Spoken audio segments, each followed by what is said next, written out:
Good morning everyone. আজকে আমাদের second day আর আমরা এখন বেরোবো হচ্ছে 8টা আইল্যান্ড আছে, তো সেখানে আমরা ঘুরতে যাচ্ছি, মানে 8টা আইল্যান্ডে স্নরকেলিং করব। তো এখন আপাতত আমরা সব রেডি হয়ে গেছি। আর রিসর্টটা ভীষণই সুন্দর। এটা রিসর্টটার নাম হচ্ছে দায়া রিসর্ট, আর বেশ সুন্দর, তোমরা দেখতেই পাচ্ছ পিছনে, দেখো ভীষণ সুন্দর। আর আজকে কালকেও আমরা স্নরকেলিং করেছি। এবার স্নরকেলিং করার সময় ভিডিও করাটা খুব ডিফিকাল্ট হয়ে যায়, তো তখন আর ভিডিও করতে পারি না।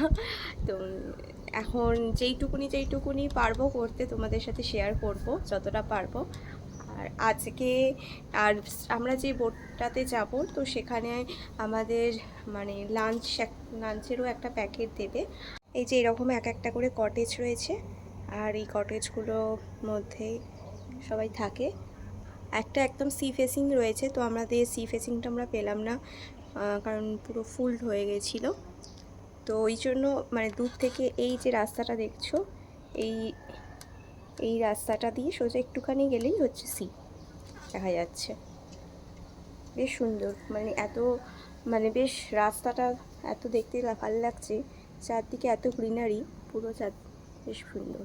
এখানে দেখো পিঙ্ক কালারের জবা ফুটেছে, আর বোগেনভেলিয়া প্রচুর এখানে রয়েছে। দূর থেকে হয়তো দেখতে পাচ্ছ কিনা জানি না, দূরে একটা বোগেনভেলিয়ার গাছ রয়েছে, মানে এত সুন্দর, পুরো চারদিকে পুরো একদম কালার, মানে ডার্ক কালারটা এত সুন্দর লাগছে দেখতে।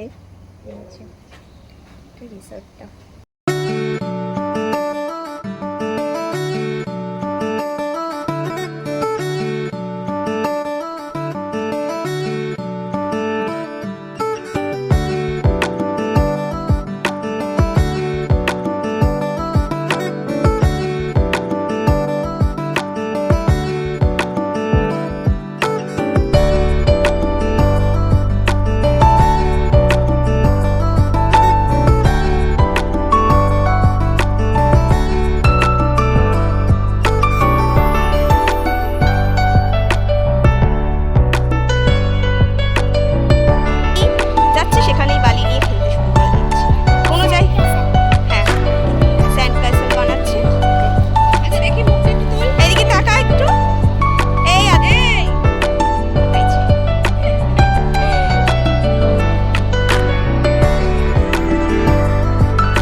দারুণ এখানটা লাগছে।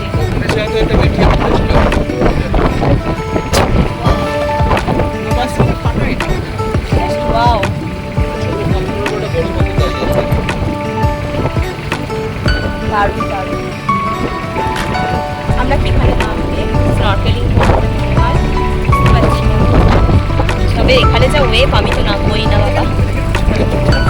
আমার মনে হয় এখানে যে সেই ভিউটা দেখানোর জন্যই ওরা সেখানে নামাবে, এত ওয়েভে স্নরকেলিং করা পসিবলই না।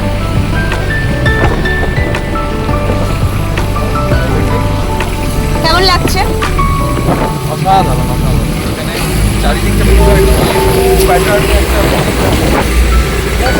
আর এখানে পাথরের ওপর পাথর দাঁড়িয়ে আছে, মানে একটা ছোট পাথরের উপর বড় পাথরের মহাভাগ্যের মতো দারুণ ভালো আছে।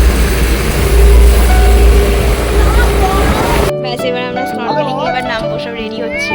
এই যে আদিত্য নেমে গেছে অলরেডি, লাইফ জ্যাকেট পরে। এবার শ্রীষা নামবে তো? শ্রীষা কি গো, নামবে তো? আয় রে, যাও। নেমে গেছে। এই যে মামা,